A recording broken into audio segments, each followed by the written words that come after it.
सत्यम धाष्टरास्त्रम का प्रति सजान जार्दनम पाप मेवा श्रेय देश सम्मानम हत्वे ताना तात्यानियम।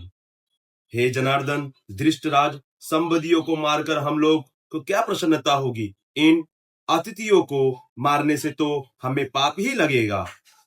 निहत्तम धार्त राष्ट्रम हत्वेता नातता यिनम। धृष्टराज के पुत्र और उनके सहयोगी दूसरे जितने भी सैनिक हैं उनको मारकर विजय प्राप्त करने से हमें क्या प्रसन्नता होगी? अगर हम क्रोध अथवा लोभ के वेग में आकर इनको मार भी दे तो उनका वेग शांत होने पर हमें रोना ही पड़ेगा। अर्थात क्रोध लोभ से आकर हम अर्थ अनर्थ कर बैठे, ऐसे पश्चात ही करना पड़ेगा।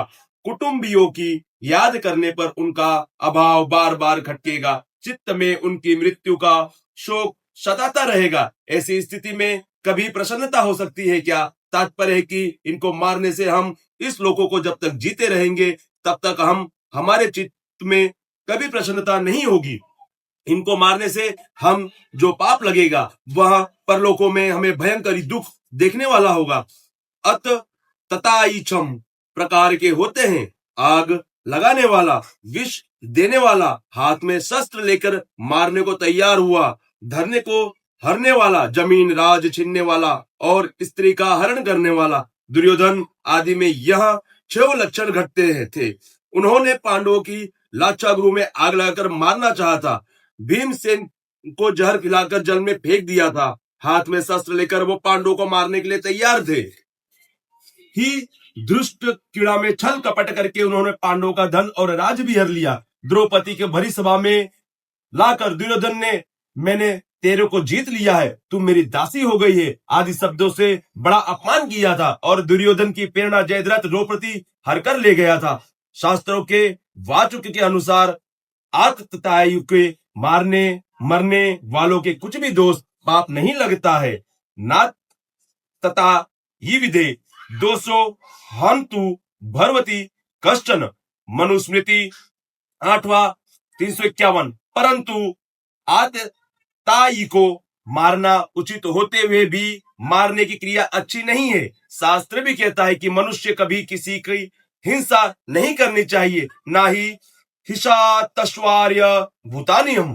हिंसा न करना परम धर्म है, अहिंसा परमो धर्म है। अतः क्रोध लोभ के वशीभूत होकर कुटुंबियों के हिंसा का कार्य हम क्या करें? आतताई होने से दुर्योधन आदि मारने लायक है, परंतु अपने कुटुंब के मारने होने से हमें पाप ही लगेगा, क्योंकि शास्त्रों में कहा गया है कि जो अपने कुल का नाश करता है वह अत्यंत पापी होता है। सव पाप पिष्टतोयम यह कुरिला कुल नाशनम। अतः जो अताती अपने खास कुटुंब की, उन्हें कैसे मारा जाए? अपने संबंध विच्छेद कर लेना, उनसे अलग हो जाना तो ठीक है, पर उनसे मारना ठीक नहीं है। जैसे अपना बेटा ही अतताई हो जाए तो उसे अपना संबंध हटाया जा सकता है, पर उसे मारा थोड़े जा सकता है। तस्मात् त्राह्यो वयम हंतुम धार्ष्टराष्ट्रनम सव बाधवानम स्वजन ही कथम हत्वा शुकिनम श्याम माधवम।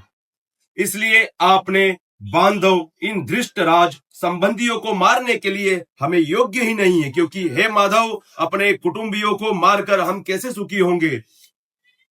तस्मतार्यः वयुहन्तु धास्त राष्ट्रनम स्वबाद धनवानम।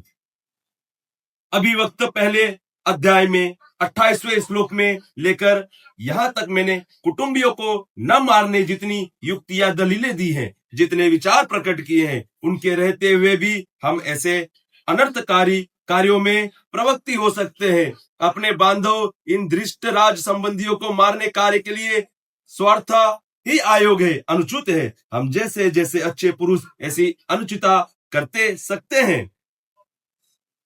स्वजन्य ही कथम हत्वा सुखिनम श्याम माधवम। हे माधव, इन कुटुंबियों को मारने की आशंका ही बड़ा दुख हो रहा है, संताप हो रहा है, तो फिर क्रोध लोभ के वशीभूत होकर हम उनको मार दे तो कितना दुख होगा, उनको मारकर हम कैसे सुखी होंगे। यहाँ हमारे घनिष्ठ संबंधी है, इन ममताजनिक मोह के कारण अपने क्षत्रियोचित कर्तव्य की तरफ अर्जुन की दृष्टि ही नहीं जा रही है। कारण कि जहां मोह होता है वहां मनुष्य का विवेक दब जाता है, विवेक दब के मन से मोह की प्रबल हो जाती है, मोह के प्रबल होने से अपने कर्तव्य का स्पष्ट भान नहीं होता है।